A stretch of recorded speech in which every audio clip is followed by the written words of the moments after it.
Welcome to Channel 18 News. I'm Jim Rogers. A runoff election has been ordered for Saturday, June 3rd for the purpose of electing a city council member to place 6, according to a resolution passed by the council in special session Tuesday afternoon.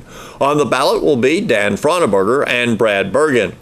Early voting by personal appearance begins May 22nd and continues each weekday in the municipal building at 201 North Davis Street between the hours of 8 a.m. and 5 p.m.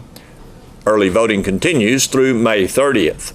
2 weekdays, Tuesday, May 23rd and Thursday, May 25th, will see the polls open for 12 hours from 7 a.m. until 7 p.m.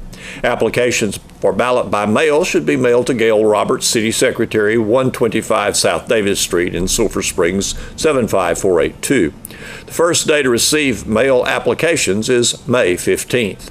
Applications must be received no later than May 26th. Once again, Nell Fernie will serve as election judge with alternates Michael Wolf and Cerrone Brown. Early voting clerk is Gail Roberts, and alternates are Kathy Steele and Melissa Ford. Canine Corner at Saturday's Reds, Whites, and Brews was a busy place. Sponsored by the Rotary Club, Canine Corner was on Main Street at Muddy Jake's. Neva Moheski with the Rotary Club said the Sulphur Springs Animal Shelter had 2 dogs adopted and gained 2 new volunteers, along with a lot of cash donations. She noted the Lake Country Ladies to the Rescue also had an adoption. Other dog-oriented participants were well pleased with the turnout. Moheski said Art Foster Jr. and Matt Dunn, who are the Buried Bones Foundation, were great to work with, and she hopes they can all do it again next year. It happens once a year, the Fish Fry fundraiser for Holy Highway Girls Home. This time set for Saturday, May 13th from 5 to 7 p.m. on the lawn of Tabernacle Baptist Church of Picton. My name is Linda Williams, and I have been a part of Holy Highway for 25 years, and I'm the CEO of Holy Highway. Okay, thank you. And I'm Pam Burton, and I started the Holy Highway 30 years ago. And I'm the founder and whatever else I am. Okay, and you wear many hats then. Many hats. All right. I'm Chris Dickens, and I've been a part of the Holy Highway for about 5.5 years, and I'm the executive assistant. Okay. My name is Mike Hahn. I'm the pastor at Tabernacle Baptist Church. And Tabernacle Baptist Church will be the hosting location. Yes, we will be. The Fish Fry is Saturday evening, May 13th. So who would like to tell me about that event? I'll let the pastor. Okay. This will be the 5th Fish Fry that will be taking place. Last year's event, we were able to raise a little bit over $12,000 in this event. Just a great opportunity to help out a great ministry. So we're just hoping that everybody that's listening will come be a part of that and come out for a good time of entertainment, some great food, and be a help us to support Holy Highway. I was there last year, and it surely was great food and plenty of it. Yeah. And really just made you feel like you were welcome to go back and get, more of whatever. Absolutely. And make sure your tea was filled up, and it was very welcoming and felt great. I do want to mention about Tabernacle Baptist Church. I don't know how old the church is, but it's very firmly established in Hopkins County, and it has a real heart for missions.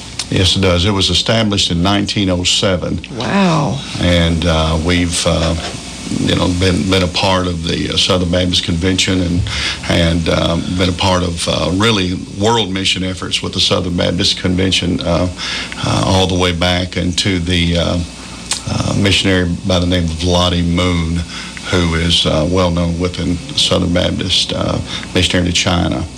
And so we're very proud of our history, but we're moving forward and just trying to do exactly what we feel like Christ has called us to do in our community.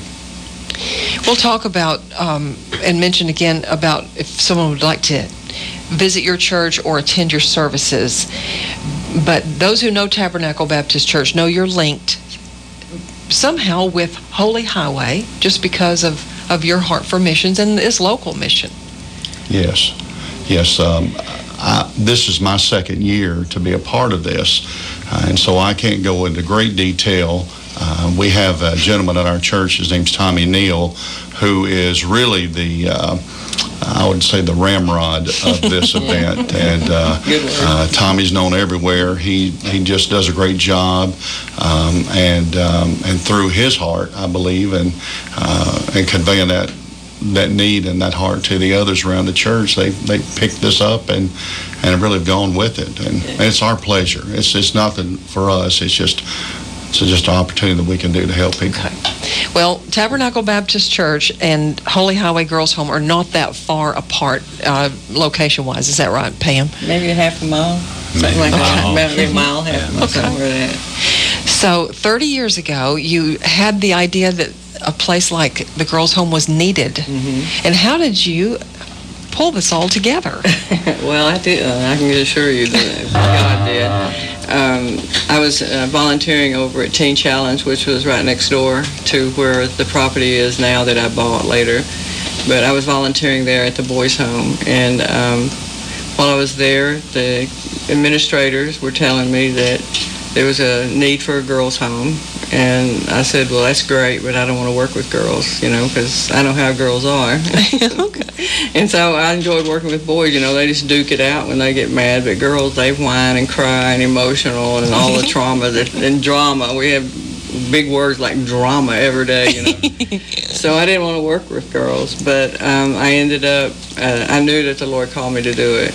And you really have to have a calling on your life for this kind of ministry. It's a very hard ministry because we work with rebellious girls who don't want to come there. I think we're the only one that, or pretty close to the only one in the state that takes girls whether they want to come or not. It's not a volunteer program. I see. And we work with them from ages 12 to 17. Okay. And they stay in the program for 9 months to a year or longer if necessary, however long it takes them to get their problems and issues worked out. Our main goal is to restore them to their families.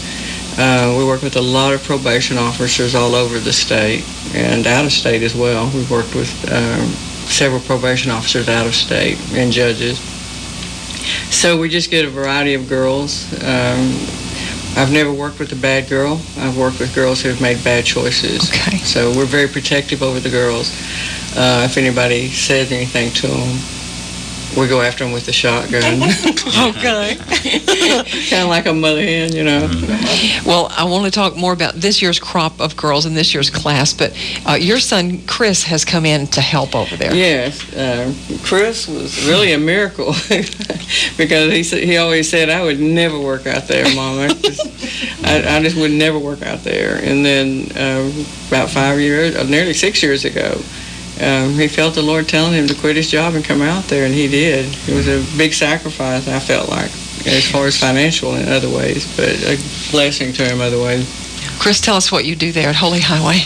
I help Elsie, Sister Elsie. I do everything. Everything. We all do everything. Whatever we need to do is what we do. We bring girls in, talk to the parents when they call. Just anything and everything. We're pretty much, you're married to the ministry is what. Mm-hmm. Like she said, my wife Misty works there. She does all the intakes and secretary and stuff like that. But when she's been there for like 20 something years, and I remember I used to tell her she needed to quit and get a real job, and I just told my mom I'd never worked there and blah blah, and then the Lord just got a hold of me and called me into the ministry, and so like she said, I quit my job, and now you just fall in love with the girls. There's just that's all it is, and that's the first day they come in, we tell them, we're here, and our job is to love you, and to love you where you're at, and to let the Lord change your life, and that's what's going to happen. When parents call, I tell them the same thing. They ask if we have these high-dollar counselors and all this, and I say, well, we got a counselor, but he's retired, and I'm not no counselor, but we all counsel with the girls, and I just tell the parents, most of them have been in counseling most of their life, or they've been in psych hospitals, rehab, something. But it didn't change them. And then that's what I tell them whenever they come there, that the Lord's what's going to do it. It won't be us. So that's the goal of this whole ministry, is to just love them and Let pray. the Lord change them. That's it. That's Right. all you do.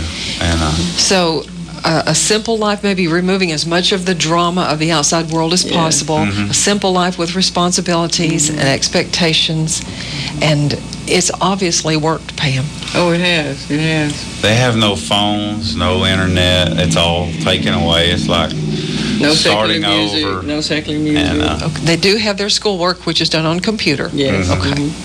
And many of them graduate and get their high school. Yes, a lot of them do. And that's one of the good things about the ministry, is that the girls that come in have usually skipped a lot of school or failed grades or are way behind. And when they come there, they can catch up, and they realize that it's a second chance for them. Yeah. And 99% of the time, they take that chance and either graduate from high school or get their GED if they're older and are too far behind. Yeah. So we help them to prepare for life after 18 years of age. Right, and some choose college.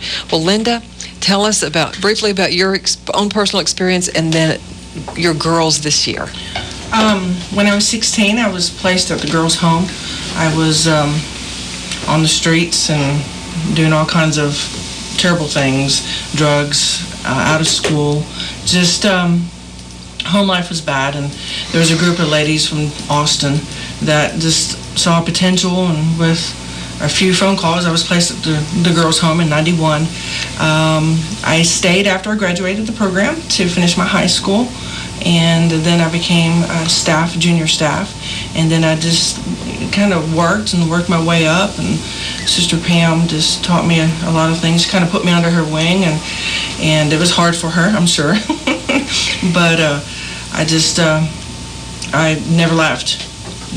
So I enjoy working with the girls. I love it. It's my heart.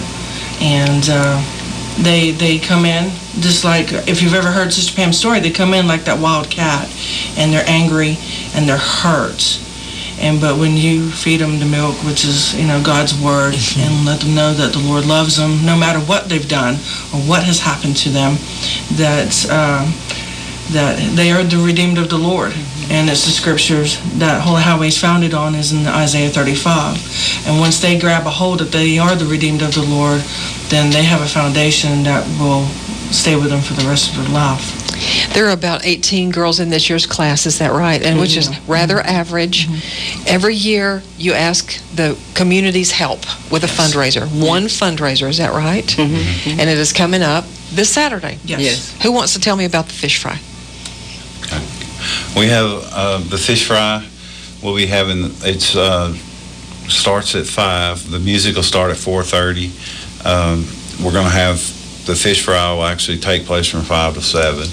We're going to have the girls are making cakes and pies and desserts, and we'll have an auctioneer there. He's going to auction off the desserts, and also we have a like a 60-inch TV up for Smart TV. a smart TV. Okay. That's you can buy raffle tickets on. I think they're $5 a piece. Okay. And the winner will take home the TV that day. And plus there'll be a lot of other door prizes that you can raffle for raffles. I know we have a lot of nice stuff to give away that will be given away during the ceremony. Okay, wonderful. The girls will sing and be giving their testimonies also. And that is a very sterling part of the Yes, whole event. very much so. Yes. The food serving will go on inside the kitchen of the church, is that right? It'll be in the Family Life Center. Okay. And the tables will be outside, is that right? Yeah, Okay. we have a tent this year. Yeah, we're putting Okay. 10. Okay. And are tables still available? Tables for 10? Oh, yes. Yes. Okay. And we need a phone number or a way to call and reserve. You can call us at the office. It's 903-866-3300. And the tickets are $10 an individual, or you can buy a table for 10 for $100. Okay. And when you buy that, the girls are making crosses. If you buy a $100 table, you get a free cross that they make and they're signing them, wood It's burning a- them, and okay, everything. wood They're burn. really nice. You can probably also call the church. Yeah. Yes, you call 972-754-6487, and that'd be the easiest number to get hold of someone at the church, Okay. and we can give you any information you need. Okay. I hate to say it, but we're just about out of time. But thank you for coming in, giving us the details of Holy Highway Girls Home and also Tabernacle Baptist Church that also helps out every year at this time and throughout the year. And be at the Fish Fry this Saturday evening, May 13th. Yes. And all donations go towards The girls. needs and Yes, operating the needs for the expenses. girls. Yeah. And one of these days, you may get a chance to visit Holy Highway Girls Home like I did last year, and you will be extremely impressed. We have an open campus. We welcome anybody to come visit. Thank you all very much for coming in. Thank you Thank very much. Thank you. Here's Don Julian with sports. Wildcats offensive coordinator Matt Young senses that his offense recently hit a little bit of a plateau during spring practice. The team has had 9 workouts so far, and they have 5 more to go, plus the May 19th spring game. Coach Young says about 90% or more of the offense for this season has been installed during the spring. He says the offense is currently in a grind phase where players have to make a decision to come out with the right attitude and not just go through the motions. After all, Coach Young says football is an emotional game that needs to be played with enthusiasm. Monday was described as a lackluster day by Wildcats football coach Greg Owens. Coach Young says Tuesday was better. He says the emotion was better and thus improvements were made. Coach Young says lineman Charlie Maddox, a junior-to-be and a question mark coming into the spring, has done a tremendous job. He's playing next to big offensive lineman Norris English. Coach Young says running backs continue to try and get the running game in a groove this spring. Cartavius Pruitt has been added to the mix with returners Colton Allen, Cern Rogers, and Lawrence Worth. With quarterback Ryan Humphreys playing baseball, Coach Young says Decorian Young has been learning a lot. He says Young is seeing a lot of things each day. Coach Young says receivers continue to make plays. He said Landry Tyson had a good day Tuesday, and Austin Dodd made a nice catch. He also mentioned Bryce McQueen, Payson Edwards, and Jace Thompson. Coach Young says for the rest of spring, the emphasis will be on things to clean up, like route running and making plays when the opportunity arises. Coach Young says that he's a big fan of spring practice. He says tons of question marks are being cleared up, and he has a better idea of what he has. Coach Young says he knows a lot more now about offensive line depth and receivers who can play. Thanks for watching Channel 18 News. Have a great evening.